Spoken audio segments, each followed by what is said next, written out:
Welcome to the Do Good Mavericko podcast. Thought I'd jump on and talk about leverage, OPM, and OPT.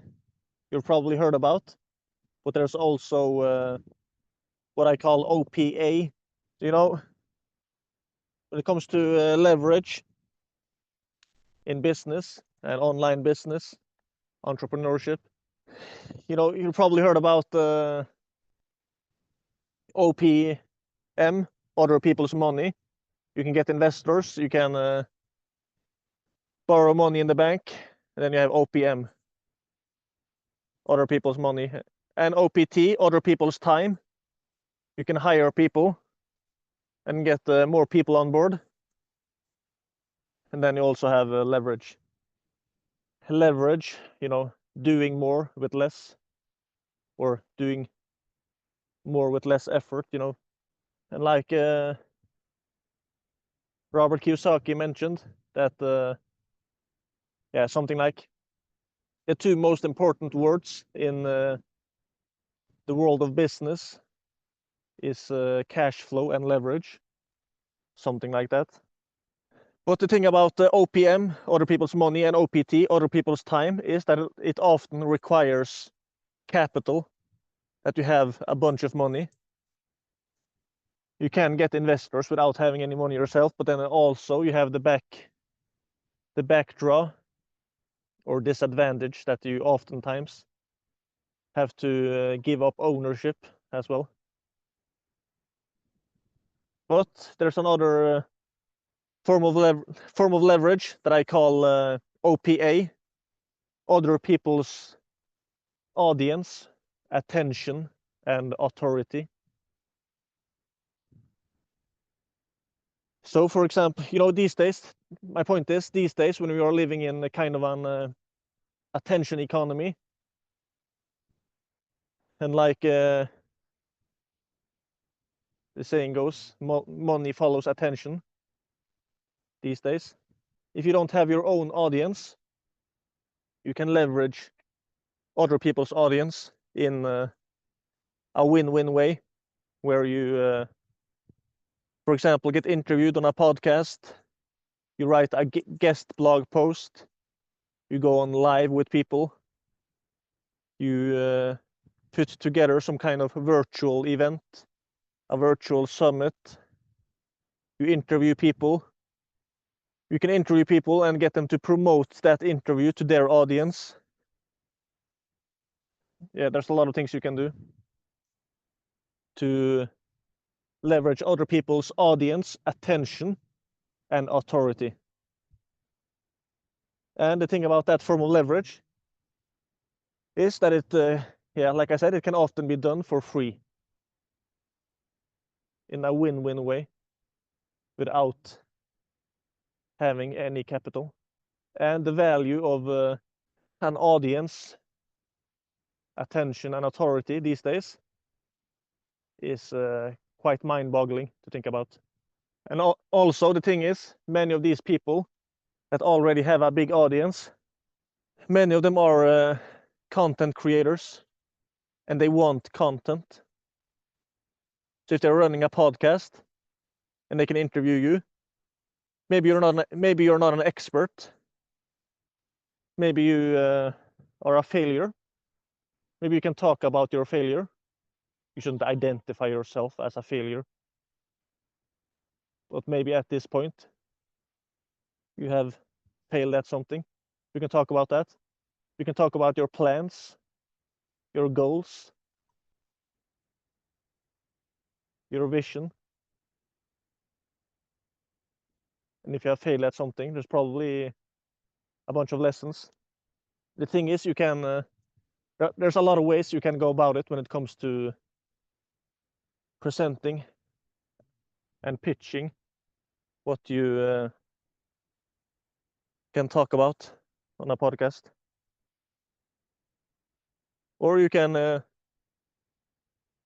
have to be interviewed yourself to leverage other people's audience. You can interview them for your podcast and still leverage their audience, because you can get them to promote your podcast episode to their audience, their email list, their social media. And when you do so, a trick you can use that I saw mentioned in the Facebook group by Alan Soltanic, Nothing Held Back. I think it was him that mentioned it in that Facebook group. And a concept that he used back in the days to build his email list and his own audience was that he interviewed a bunch of experts in the industry that he was focusing on at the time. And then after the interview, he asked them if they could promote the interview to their audience.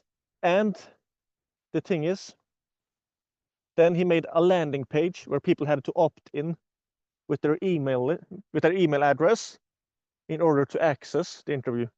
And that way he was building his email list at the same time as promoting those interviews. And leveraging other people's audience attention and authority. The thing is, when you're interviewing experts, especially if you're interviewing several experts, even if you are not an expert, you being associated with other experts kind of have some tendency for some of the authority and trust and likability of those people that you're interviewing to kind of spill over to you as well. So if you're promoting or selling something, it helps. So yeah, leverage, it's a fascinating concept. Doing more with less, or getting more done with less effort, less time, less resources. OPM, other people's money. OPT, other people's time. OPA, that almost nobody talks about. At least, I don't think I've ever heard anyone talk about it. OPA, other people's audience, attention, and authority. By the way, look at this view. And if there is some background noise, I'm sorry about that, because there's a bunch of goats behind me here. By the way, if you want to learn from multiple success stories and also experts, you should check out terrific30.com. And by the way, it's one of the courses and books that I'm working on now is a project where I'm interviewing 30 owners of paid communities that are making at least $10,000 profit per month while running a paid community online. It's fascinating. So far I've done a few of them, but it's going to be 30 all in all. And if you want to build a lifestyle business where you can have kind of like semi-passive income, or at least make some money while you sleep, like Warren Buffett said, if you don't find a way to make money while you sleep, you will work until you die. A lot of truth to that. But yeah, if you want to learn from those real life success stories, so far, as at the time of this recording in early November 2024, I have done about 6 or 7, something like that, of those 30 interviews. And so far, it's actually been mind-boggling what those people have been sharing. So actionable stuff. It's not just the high-level bird's eye view. It's also actionable stuff that you can do right now, even without capital. Really exciting stuff. You can find it on terrific30.com, or you can check out communitycashcows.com. That's going to be the website for the finished course. It's all a part of a Terrific 30. If you go to the online education and the community platform that I'm in the process of building, terrific30.com, all of the courses and books that I'm working on is going to be a part of that platform. But if you want to see the landing page for those paid community success stories, just go to communitycashcows.com. Community cash cows. Imagine that. And by the way, just to be clear, I am not an expert at all.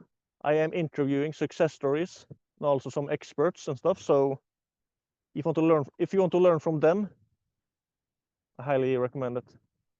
But yeah, imagine having a community cash cow, a paid community with a bunch of happy customers and a paid community that are generating money for you, like a cash cow, like semi-passive income. You know, just imagine what your life would look like if you're making $10,000 or tens of thousands of dollars in profit per month, and at the same time you also had a bunch of freedom. Because that's the thing when it comes to making money online. Although I'm not an expert, I'm figuring this out myself as well. But the thing is, one thing that a lot of people are not talking about is that the difference between business models, the business model that you're choosing has a tremendous impact on how easy it is going to be to automate it and how much time it's going to take, how time consuming it's going to be. I interviewed one guy that is running a paid community. He was working less than 4 hours per week. Actually, you know, the 4-hour work week is not a scam. There are some real life success stories out there. He was working less than 4 hours per week. He and a friend of him had built a paid community together. So they were earning, I forgot if it was 18,000, like 18,000 or like 28,000 euros in profit each per month. And at the time he was working less than 4 hours per week. Because at the moment his mother was sick. But since he had that community cash cow, since he had that income source from the paid community, he could spend a lot of time together with his mom to help her get to the hospital and treatments and stuff like that. So yeah, the dream of freedom is possible. But if you want a lifestyle business, me myself, I don't want to work only 4 hours per week. My dream would be more like a 4-hour sleep week, if that could be done in a healthy way, you know. But there is a time and place for semi-passive income. And even if I want to work a lot more, it is still super fascinating to have it as a part of your business, you know, a paid community. So you have that source of, so you can have that source of semi-passive income, you know. So maybe things happen. Maybe there are a period where you cannot be working as much. And then to have a business like that where you have the ability to have semi-passive income, it's still really fascinating. And you know, imagine the possibilities, the kind of lifestyle you could have if you were able to succeed at building a paid community like those guys. And you know, the thing about paid communities as well, first of all, it's really fascinating because you're making a community where people can get together and learn from each other, mastermind, do joint ventures, collaborate, learn together. You can bring people in the community and teach stuff. You can also have courses in the community. But that aspect of just the community in itself, people with the same interests, same kind of goals, but different kinds of experience and skills, those getting together and different kinds of contacts, those people getting together inside a paid community, it's extremely valuable. You know, isolation is a dream killer, a big one. A paid community can, you know, help people avoid being isolated. You have Facebook groups. It's almost like I can feel hearing it. You can just go to a Facebook group. Of course, you can just go to a Facebook group, but most of them sucks. That's the problem. I'm not saying don't use Facebook groups, but the thing about Facebook is that what Meta or Facebook is focusing on massively impacts how Facebook groups are performing. So if you have a Facebook groups, notifications and stuff like that, they're not being sent as frequently as they used to. And the stuff happening in the Facebook groups does not pop up as often in people's feed as it used to be. And sometimes Facebook just closes down Facebook groups without even explaining why. So yeah, that's my first point. Communities are extremely valuable for your members, especially if you make it in the right niche. It also, of course, it also varies from niche and category, industry, stuff like that. Some industries and categories are extra valuable when it comes to collaborations and stuff. And for those industries, paid communities are extra valuable. So yeah. But also, these days, communities are really trending. Communities online and paid communities online, they're really trending. The trend is your friend. You know, like the saying goes, a rising tide lifts all boats. It's a lot easier to build and grow a business in a growing market. Now that the market are still growing, a lot of people are joining communities. You can kind of hop into that market and kind of take advantage of the rising tide, so to speak. I think it was Warren Buffett, you know, the guy they call the world's best investor. He said something like, "It's not about how hard you are rowing. It's about being in the right boat."